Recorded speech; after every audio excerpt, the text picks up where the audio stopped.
Hey, welcome back to Nick's DIY Garage. Sorry I haven't made a video in a few weeks. I've been super busy at work, haven't had time to do anything else, and took the kids down to Sand Hollow for spring break and did a little wheeling with our side-by-side and our Bronco. Had lots of fun. Still cleaning the sand out of the Bronco, but hey, that's okay. So I'm super excited about today's video because my Rokblokz mud flaps shipped. We're here in the shop. We got the Bronco up on the lift, so it'll be hopefully a little easier to film and show you guys how this install goes. And I like many of you, trying to find a solution to keep the mud and snow and rock chips off the side of my Bronco, because these Goodyear tires are terrible at throwing rocks up. And with the way the flares are and no mud flaps, it's just terrible. The whole side of your Bronco gets covered in mud, and your door handles are covered in mud, and it's just not a good situation, especially not for the wife. She doesn't like that very much. So today we're going to install these Rokblokz because they were the only option I could find that I liked, that were durable enough and easy enough to remove, and unlike the Ford Gatorbacks, don't cost a fortune. They are still a little bit expensive, but they're not too bad. I opted for the extra long versions, so I was about $300, and they're made in America. Very high quality product. So let's get to this install. I'll show you how it's done. Okay, so the first thing you need to do is we need to install or prepare the brackets, and we have these little J-nuts that we need to clip over the bracket, and they can be a little stubborn. You want to make sure,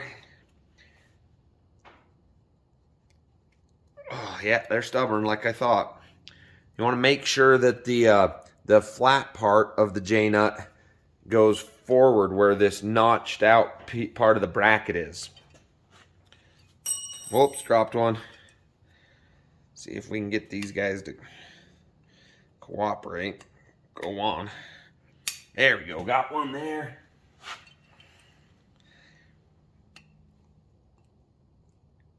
A little finesse, a little force. They'll go on. There we go. Got the other one. So we got our bracket prepared. The flat part to the notched out piece on the bracket. Now, next we need to remove this bolt that is installed where the crash bar would be if we didn't have a Sasquatch Bronco. So we'll go ahead and we'll get that done next. Okay, now we're going to go ahead and remove this bolt. It's an 18 millimeter. I got my handy dandy little Milwaukee Impact. I call this guy the Noisy Cricket because he's all powerful and small.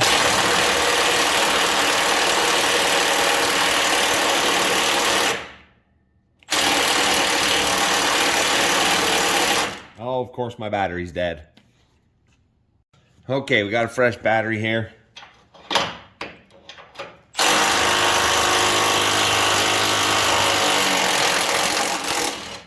Get that guy zapped out of there.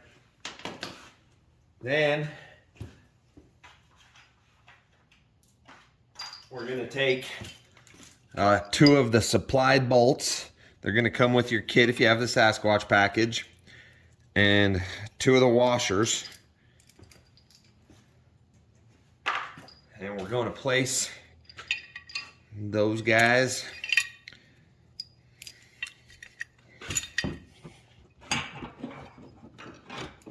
slip this guy in here. Helps to have the wheels turned so you have a little bit more room. Probably be even easier if you went ahead and pulled the wheels off. I didn't want to do that because I figured if you're installing it in your driveway, you know, you don't have a lift or easy way to get it up in the air, you're probably going to be doing it on the driveway. So just got the wheels turned. Just have to reach in here and fish the bolts down in this right spot. We'll get them started. And we'll grab a socket. These are 19 millimeter. And we'll get them tightened up. And we'll just snug them down because they got a little bit of an adjustment. So we won't go ahead and tighten them all the way just yet.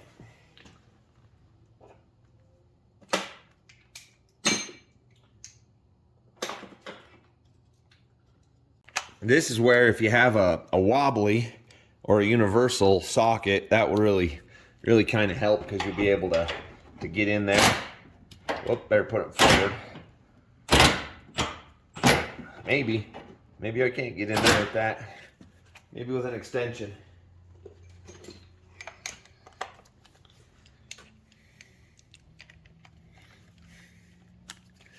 And like I said before, I'm not a big fan of hand tools. I always try to use power tools if I can, but if you can't, then sometimes you can't. This might be one of those cases that I have to use a wrench. I won't be very thrilled.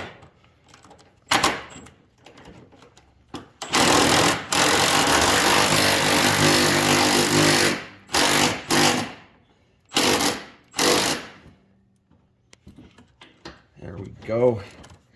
I knew we could do it. Now if we can get the socket back, we'll be in good shape. There we go. And let's see if we can adjust that. That back one tightened up quick and easy. Way faster than I expected. That front one didn't really want to go, but that back one sure did. He was happy to tighten up.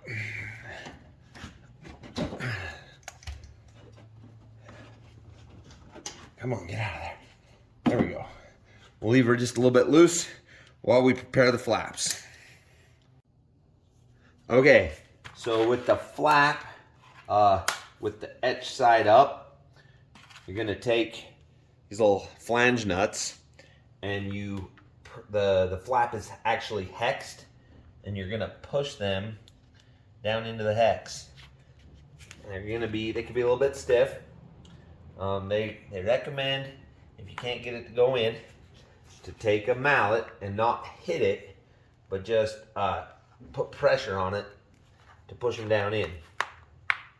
So far, I'm not having any trouble getting them to go in.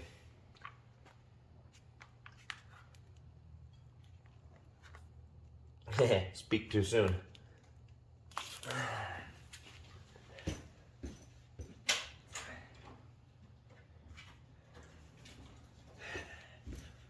We'll take our handy little mallet here. We'll just give her a push down in there. Nice little Cornwell American-made dead blow hammer for installing our American-made mud flaps.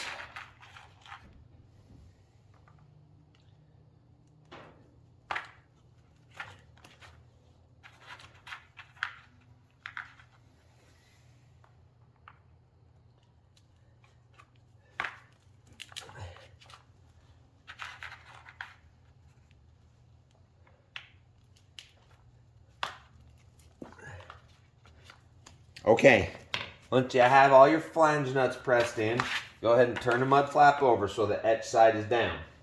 And these are marked. You know, you probably can't see this, but it's marked left front.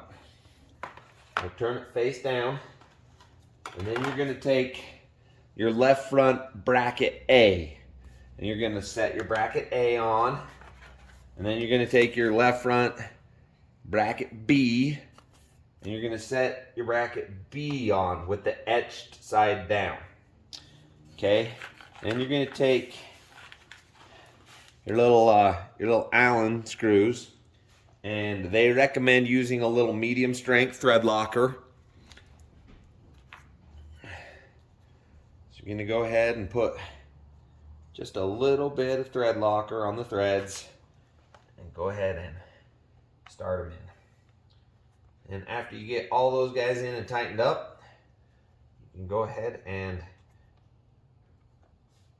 put the flap on.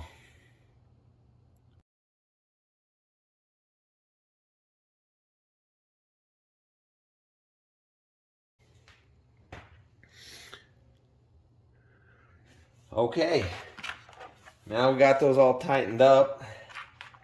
We can take our thumb screws and install the flap. Now, I want to note that I had the impact, my little impact, it was turned not going to need a whole lot of torque. They're just little guys.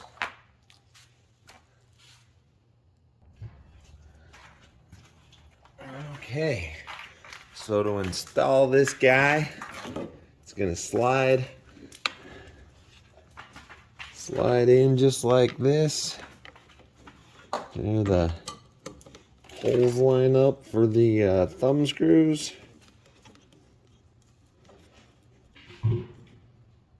tighten them up.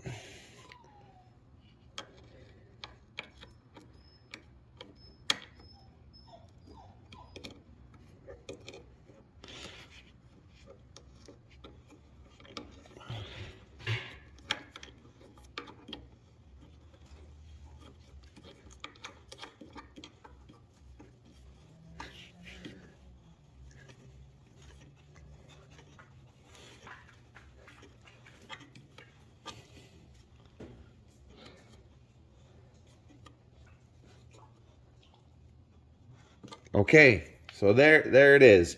Now we're gonna need to tighten up those bolts on the bracket. I think I'll try to push it back so it's nice and tight against the flare. Let's see what we can do there.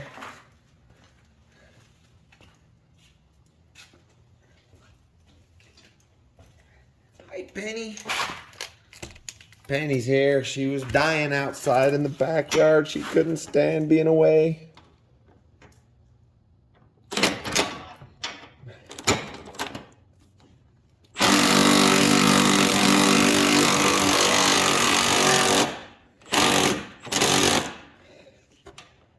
That ought to do it.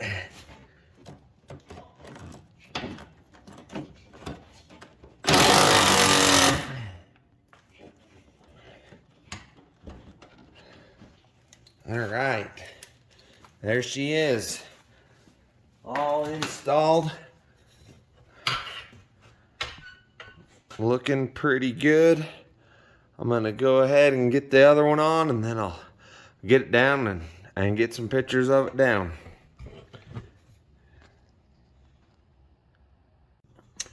Okay, so on this side I thought I'd go ahead and pull the tire off so I could show you how much easier it will be to do this with the tire out of the way.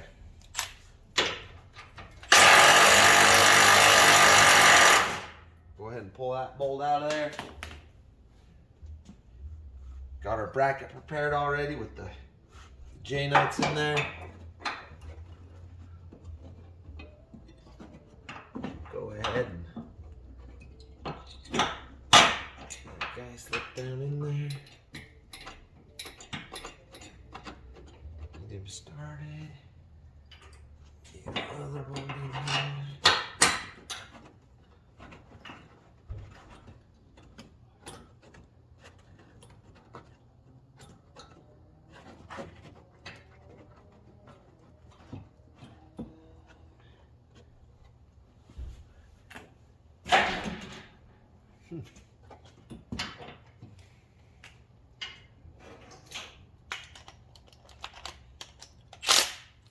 Helps put the right socket on.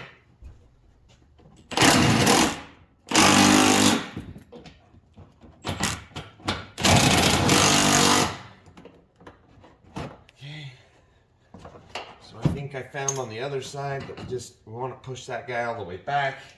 So I'm going to go ahead and try it tightened up and see if I see how the flap will fit.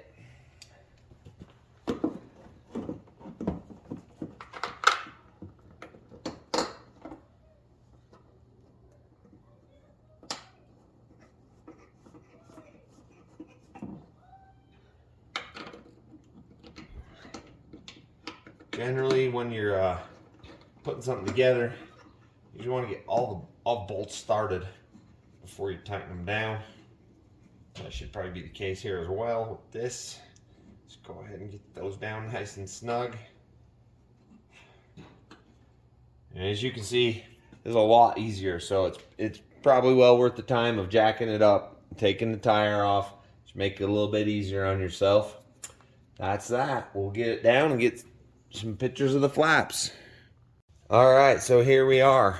You know, once again, I went with the biggest flaps they offer, the XLs for the Sasquatch, but then I also got the extra long. I really wanted to protect this paint, concerned about the rock chips that I'm already getting on the side. So those look good. They should do a good job. I'll have to take it out and get it muddy and test them out. Once again, thanks for watching. And if you liked my video or you learned something, go ahead and hit that like and subscribe and help grow the channel. Go ahead and get out there in the shop and get your hands dirty and do it yourself.